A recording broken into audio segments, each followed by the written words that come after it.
अब हम आपको लेकर आए हैं चौथा, हमारे रस का अंग है संचारी।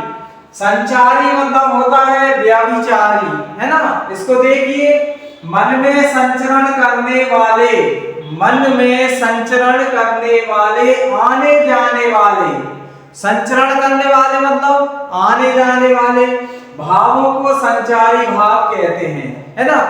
संचारी भाव क्या होते हैं कि मन में संचरण करते हैं, ज्यादा देर तक नहीं टिकते। जैसे गुस्सा आया, अपन ने किसी बच्चे को मार दिया, ठीक है, बच्चे को मार दिया तो हमारा क्रोध आया, फिर उसके बाद में हम उसे लाड़ प्यार करने लगे तो प्रेम हुआ, फिर हम उससे नाराज हो गए, है ना, दुखी हो गए। तो ये ऐसे भाव होते हैं संचारी भाव, जो आते हैं चले जाते हैं, संचरण करते हैं, आते हैं और चले जाते हैं, है ना। किसी से अपन एकदम क्रोध होना, फिर हंसना, फिर रूठ जाना, फिर मान जाना, फिर मनाना, है ना।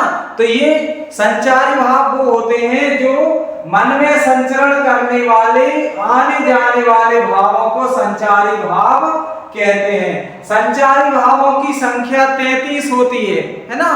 आज से इतना ही पूछा जाएगा कि संचारी भाव होते कितने हैं, तो 33 हैं। ये हमारी बॉडी में थोड़ी देर के लिए आते हैं और चले जाते हैं, आते हैं और चले जाते हैं, स्थायी रूप से और लंबे समय तक ये नहीं रहते हैं, ठीक है। तो मन में संचरण करने वाले, आने जाने वाले भावों को संचारी भाव कहते हैं। संचारी भावों की संख्या 33 मानी गई है। इन्हें व्यभिचारी भी कहते हैं, है ना, चोरों की तरह आते हैं और चले जाते हैं।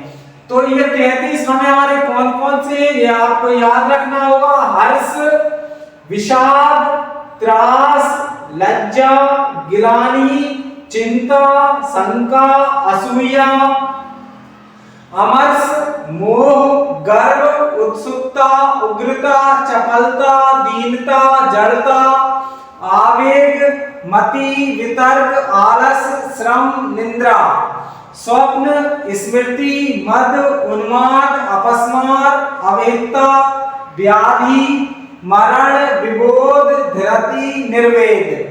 तो ये हमारे 33 संचारी भाव होते हैं। ये कम समय के लिए हमारे शरीर में आते हैं और उसके बाद चले जाते हैं, ठीक है। तो ये आपको आज हमने बता दिए हैं कि रस के अंग, रस के अवयव होते हैं 4, तो आपको इनको समझना है। तो पहला था हमारा स्थायी भाव, जो हमारे शरीर में विद्यमान रहते हैं, स्थायी भाव होते हैं। विभाव क्या करते हैं, उन्हें जगाने का काम करते हैं, ठीक है। अनुभाव, अनुभाव के द्वारा क्या किया जाता है, उनको थोड़ी देर के लिए किया जाता है। अनुभाव का तात्पर्य यह रहता है कि वो अनुभाव के द्वारा हमारी शारीरिक चेष्टाएं करता है। और संचारी भाव में ऐसे 33 भाव होते हैं जो बार बार आते हैं और चले जाते हैं। ये 33 हमने आपको लिखवा दिए हैं, आप पढ़िए।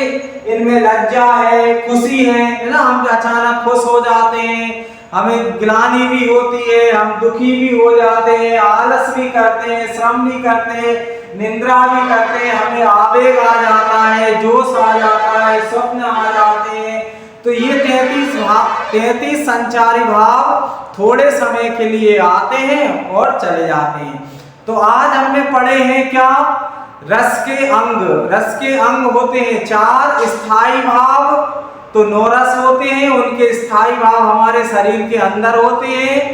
विभाव उन्हें जागृत करने का काम करते हैं, और अनुभाव में हमारी शरीर को जागृत हो जाते हैं, तो हमारी शरीर की चेष्टाएं होने लगती हैं। चेष्टाओं के प्रकार भी आपको पढ़वा दिए कि शरीर की चेष्टाएं किस तरीके से होती हैं, कायिक, वाचिक होती है ना। और संचारी भाव उस ऐसे भाव जो थोड़े समय के लिए हमारे अंदर आते हैं और फिर चले जाते हैं, संचारी भाव कहलाते हैं। तो वीडियो को बार बार देखते रहिए, लाइक शेयर सब्सक्राइब करते रहिए, ठीक है। समझ में नहीं आता है तो बार बार देखिए। अब हम आपको लेकर आएंगे अगली वीडियो में रस, रस के उदाहरण, रस की परिभाषाएं। अब जो हम 9 स्थायी भाव वाले रस पढ़ेंगे तो उसमें हम आपको आश्रय, आलम्बन, उद्दीपन, विषयालंबन ये सब क्लियर कर देंगे, संचारी भाव भी क्लियर कर देंगे। तो सारे भाव जो है ना हमारे उसमें क्लियर हो जाएंगे। लेकिन उससे पहले आपको ये समझना बहुत ही जरूरी था। तो